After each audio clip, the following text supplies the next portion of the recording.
Something came in the mail.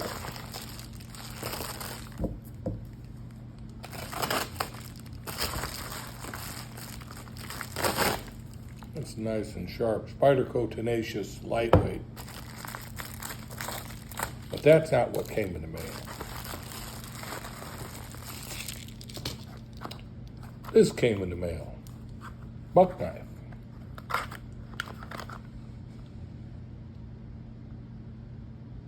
Slim Ranger, model 112. A discount Ranger knife.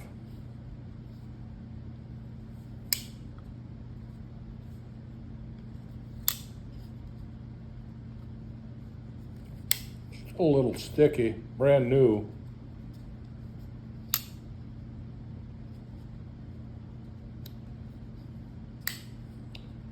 Thumb deployment.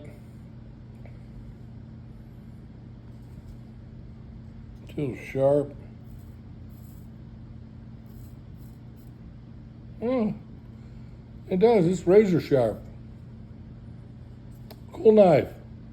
Slim Ranger model 112. Discount knife. I think I got it for, it's $39.99 regular. Got it for $31. Then plus tax and shipping, but nice feeling knife.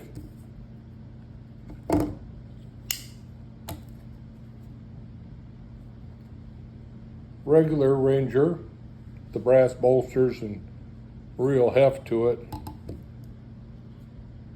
Cool. I got a Buck 112 Slim Ranger budget knife delivered today. This is my final purchase of new knives for quite a while now, other than I'm getting a utility knife from Victorinox, but I'm going to be pretty much focusing on just used collectibles from now on. I got this kind of to compare it against my new Buck 112 Ranger Classic, which is a hefty thing and really a joy to own.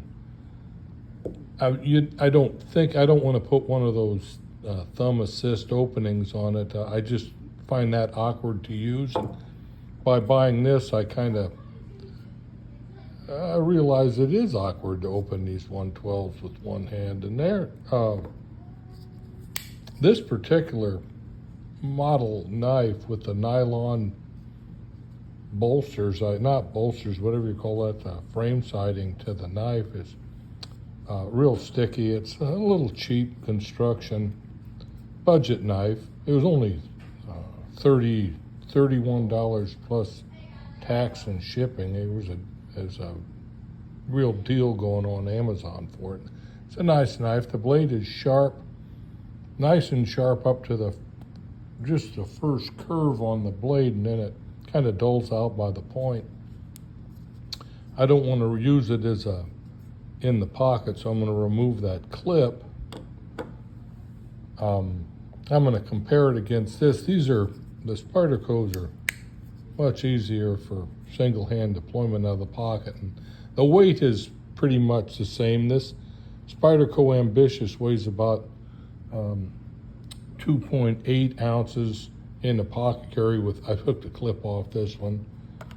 And this particular Buck 112 Slim Ranger weighs about 2.45, 2.46 ounces pocket carry before I've taken off the clip. But this doesn't really feel comfortable to deploy single hand out of the pocket.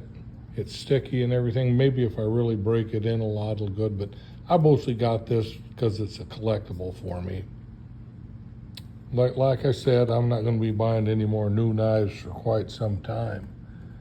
These two, of course, are not pocket carry knives. The Buck 112 Classic and the Spyderco Tenacious. I mean, you could run around carrying this in your pocket, but it's big. It's a very practical knife when you get out in the wilderness, the woods. When I do a lot of my camping, I'm going to for sure use this baby, but for everyday pocket carry, I'll be using the Ambitious.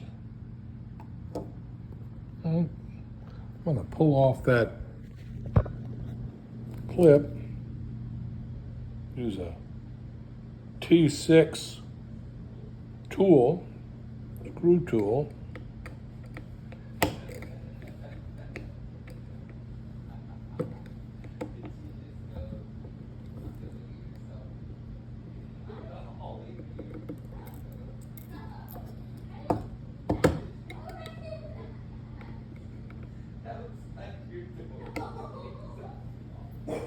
Not too hard on there. Someone's moving outside.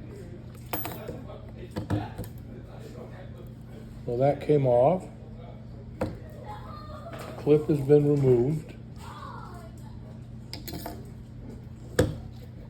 The dog is going ape about something.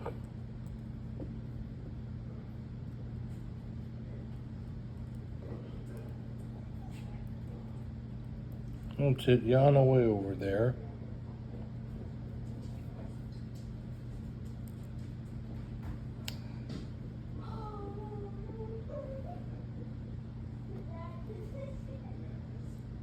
Sansa.